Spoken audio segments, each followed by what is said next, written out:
Bismillahirrahmanirrahim. Assalamualaikum warahmatullahi wabarakatuh. Perkenalkan, nama saya Ali Putra Pratama, siswa dari kelas 12 Bahasa.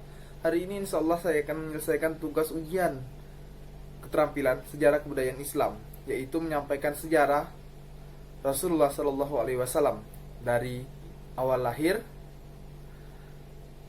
dakwah di Mekah, hijrah ke Madinah, piagam Madinah, dan sampai ke peristiwa Fathu Makkah.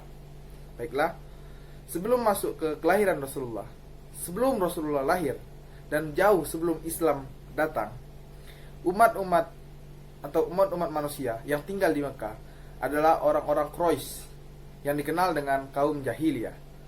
Mengapa demikian mereka dikenal dengan jahiliyah? Karena mereka itu adalah kaum atau umat manusia yang sering sekali berbuat kejahatan. Semua maksiat mereka lakukan.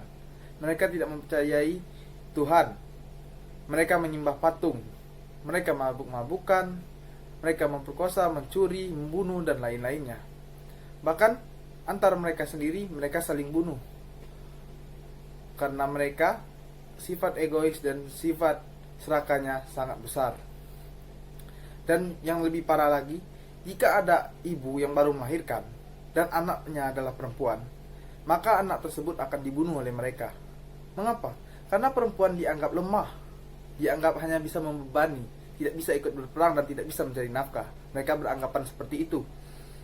Mereka itu adalah kaum yang sangat menjunjung tinggi sastra. Mereka telah mengenal tulisan. Itulah kelebihan mereka. Mereka sangat senang dengan karya-karya sastra seperti syair dan lain-lainnya. Tidak lama setelah itu, mereka kan menyembah patung. Nah, Ka'bah yang sudah ada dari zaman Nabi Ibrahim yang berada di Mekah sana diletakkan patung-patung berhala-berhala untuk mereka menyembah. Jadi patung-patung itu diletakkan dan disimpan di Mekah, di Ka'bah. Nah, itulah mereka mengagungkan dan mengkeramatkan Ka'bah. Banyak orang-orang dari jauh-jauh tempat berdatangan ke kota Mekah untuk melihat, untuk mendatangi Ka'bah.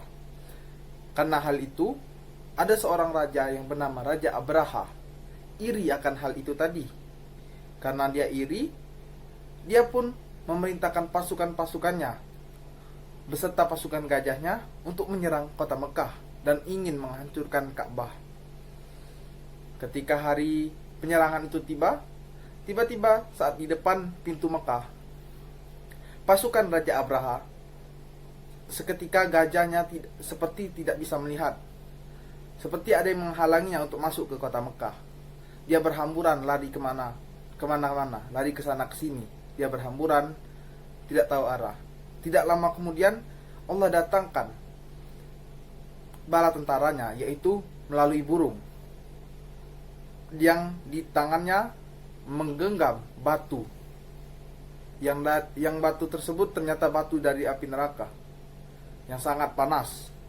Tidak lama setelah itu, burung-burung tersebut mulai serentak menjatuhkan batu-batu yang ada di genggamannya.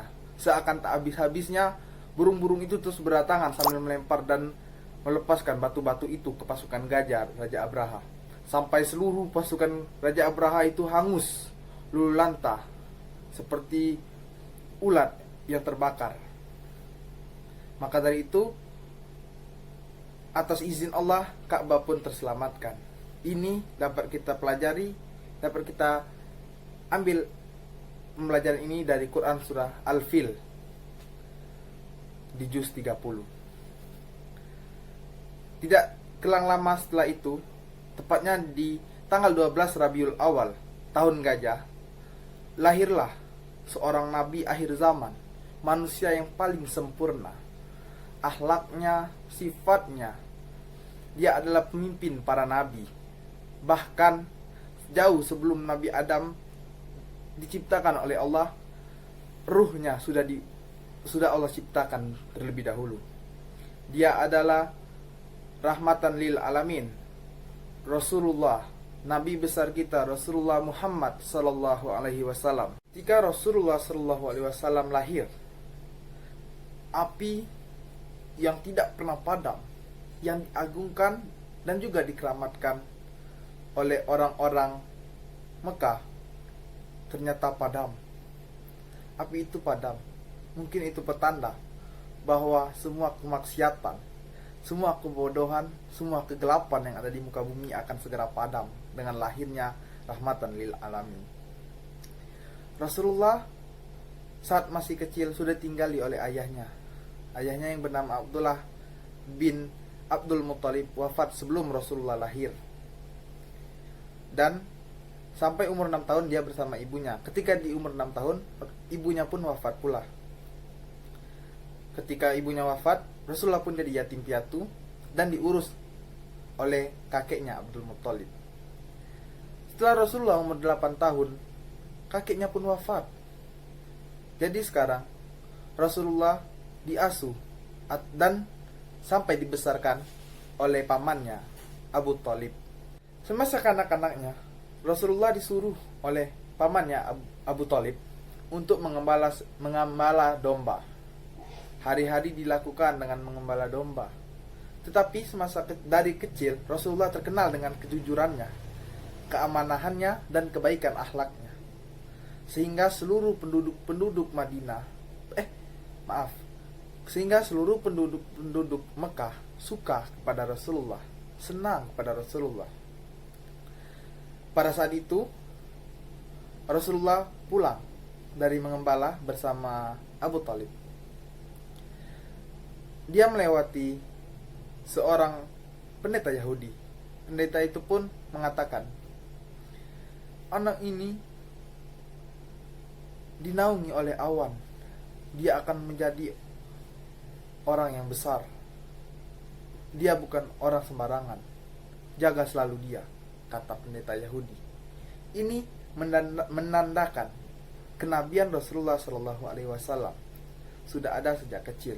Setelah itu, semasa remajanya, Rasulullah Shallallahu Alaihi Wasallam ikut berdagang oleh saudagarnya, yaitu Khadijah.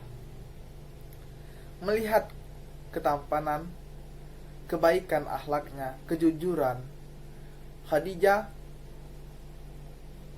muncul rasa suka dari Khadijah kepada Rasulullah Shallallahu Alaihi Wasallam. Khadijah adalah saudagar, pedagang yang kaya. Memang usianya lebih tua dari Rasulullah Shallallahu Alaihi Wasallam, tapi itu tidak menutupi cintanya kepada beliau. Saat Rasulullah berusia 25 tahun, Khadijah ingin menikahi Rasulullah dan Rasulullah akhirnya menikah dengan Khadijah radhiyallahu anha. Kemudian hari-hari mereka lewati bersama, berdagang. Tetapi pada saat itu memang Rasulullah sangat menentang yang namanya penyembahan terhadap berhala atau patung-patung. Dari itulah banyak muncul penduduk-penduduk Mekah yang mulai tidak suka dengan Rasulullah karena Rasulullah sangat menentang penyembahan-penyembahan mereka. Pada saat Rasulullah berumur 40 tahun, Rasulullah SAW mendapatkan wahyu pertamanya sehingga menjadikan beliau resmi menjadi nabi. Wahyunya yang diturunkan pertama kali yaitu Quran surah Al-Alaq 1-5, yang dimana itu menandakan kenabian Rasulullah SAW. Pada saat itu Rasulullah terkejut akan kedatangan suara entah dari mana. Itulah suara malaikat Jibril. Setelah mendapatkan wahyu kenabian tersebut, orang yang pertama kali masuk Islam yaitu Khadijah radhiyallahu anha, istri Rasulullah sallallahu alaihi wasallam. Setelah itu diikuti oleh beberapa orang lainnya seperti Abu Bakar As-Siddiq, sahabat Rasulullah, dan juga Ali bin Abi Thalib yang pada saat itu adalah keponakan Rasulullah sallallahu alaihi wasallam. Maka orang-orang yang duluan atau orang-orang pertama yang masuk ke dalam Islam yang disebut as-sabiqun al-awwalun. Setelah turunnya Quran surah Al-Alaq 1-5 menandakan kenabian Rasulullah sallallahu alaihi wasallam, tidak lama kemudian turunlah wahyu kedua yaitu Quran surah Al-Mudaththir 1-7. surah ini memerintahkan Rasulullah SAW untuk berdakwah. Maka Rasulullah pun berdakwah dengan jalan atau cara diam-diam terlebih dahulu. Mengapa? Karena umat jahiliyah pada waktu itu terus mengincar Rasulullah karena tidak sepemahaman dengan mereka. Rasulullah kan sangat menentang perbuatan-perbuatan jahiliyah mereka, dan juga Rasulullah menyerukan untuk menyembah hanya kepada Allah Subhanahu wa taala, bukannya malah kepada patung-patung berhala seperti itu. Maka dari itu Rasulullah berdakwah secara diam-diam dari rumah ke rumah para sahabatnya, para umat-umat muslim sahabatnya. Nah, setelah secara diam-diam, Rasulullah pun dapat perintah lagi dari Quran surah Al-Hijr untuk dakwah secara terang-terangan. Maka Rasulullah pun mulai berani sedikit demi sedikit berdakwah di lapangan luas atau di tempat yang luas, bukan di rumah-rumah atau tertutup. Nah, setelah dakwah itu, banyak sekali umat-umat kafir atau orang-orang jahiliyah yang mendatangi dan memarahi Rasulullah.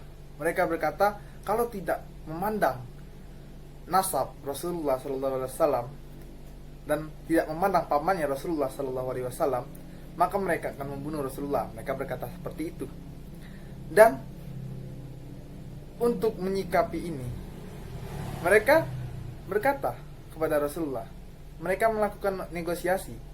Maukah Rasulullah, misalnya Rasulullah hari ini ikut beribadah dengan cara ibadah mereka, lalu hari kemudian mereka yang ikut ibadah Rasulullah SAW.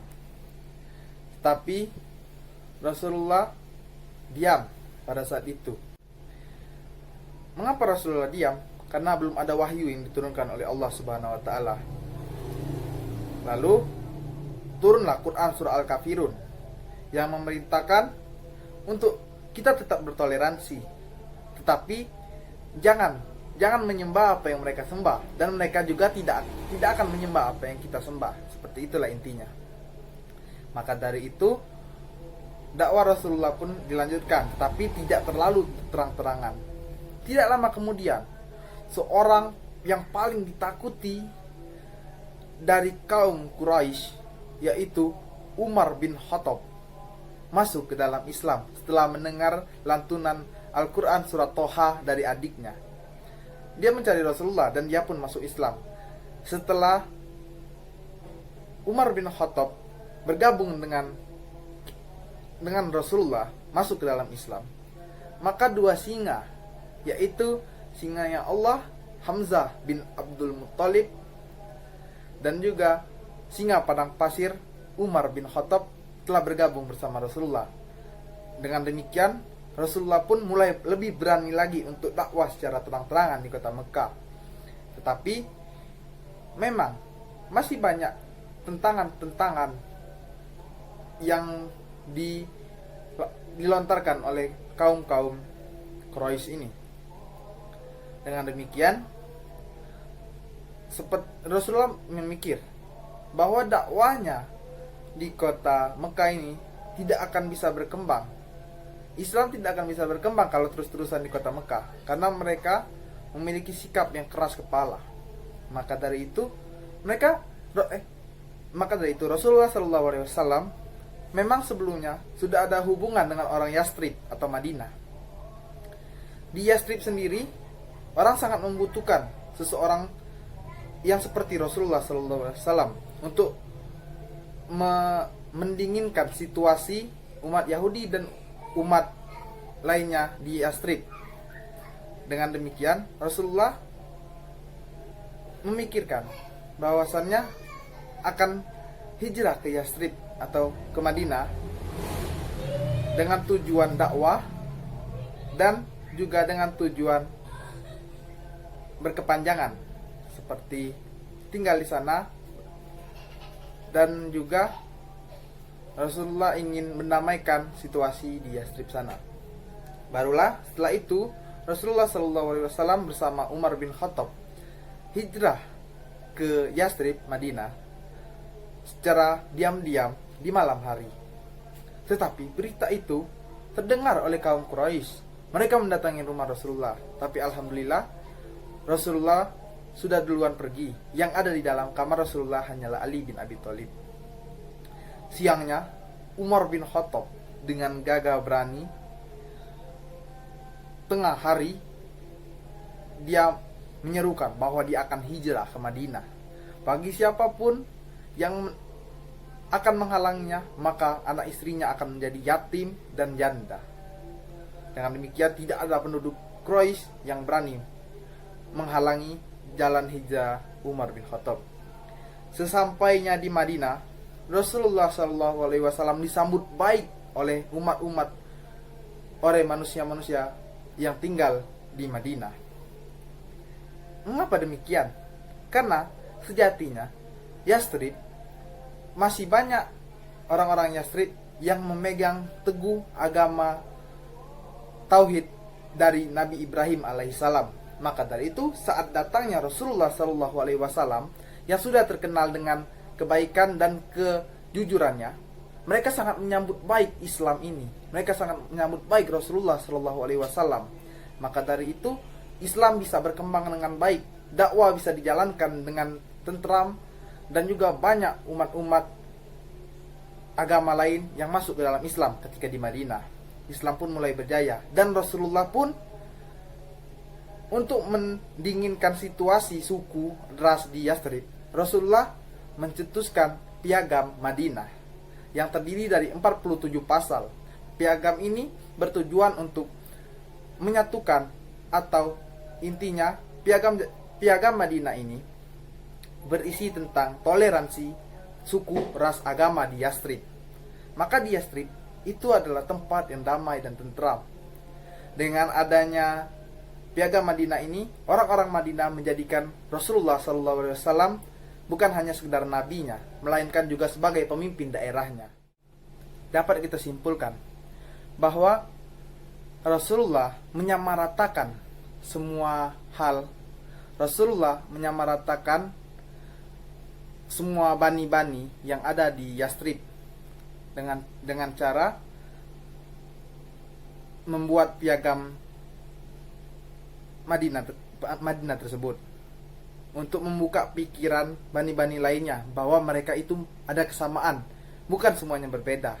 Maka dari itu, inilah yang saya sebutkan tadi, bahwasannya piagam Madinah merupakan suatu perintah Rasulullah sebagai pemimpin daerahnya untuk menyikapi toleransi antar umat beragama, suku, ras yang ada di daerah tersebut. Selanjutnya yaitu peristiwa Fathu Makkah. Peristiwa Fathu Makkah atau pembebasan kota Mekah terjadi pada tahun 630 Masehi, tepatnya pada tanggal 10 Ramadan 8 Hijriah, di mana Nabi Muhammad beserta 10.000 pasukan muslim bergerak dari Madinah menuju ke Mekah, dan kemudian menguasai Mekah secara keseluruhan tanpa pertumpahan darah sedikit pun. Hal ini menandakan bahwasanya kota Mekah itu termasuk bagian dari muslim, dari umat Islam. Nah, di peristiwa Fathu Makkah juga terjadilah peristiwa penghancuran atau pembersihan Ka'bah dari semua jenis dan bentuk berhala-berhala yang ada di dalamnya. Semua berhala itu dikeluarkan, dihancurkan, dan dibuang. Maka dari itulah kota Mekah, terutama Ka'bah, terlepas dari pengaruh-pengaruh kekafiran.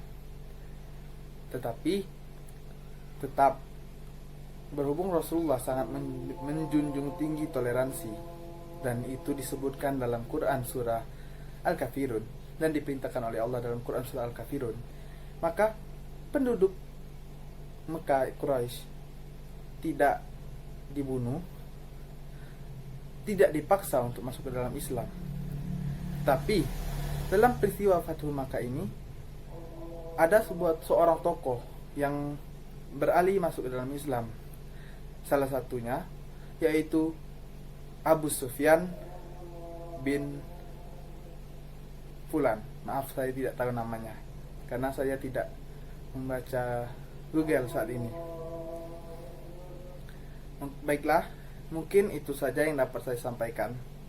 Lebih dan kurang saya mohon maaf. Kepada Allah saya mohon ampun. Wabillahi taufiq wal hidayah. Wassalamualaikum warahmatullahi wabarakatuh.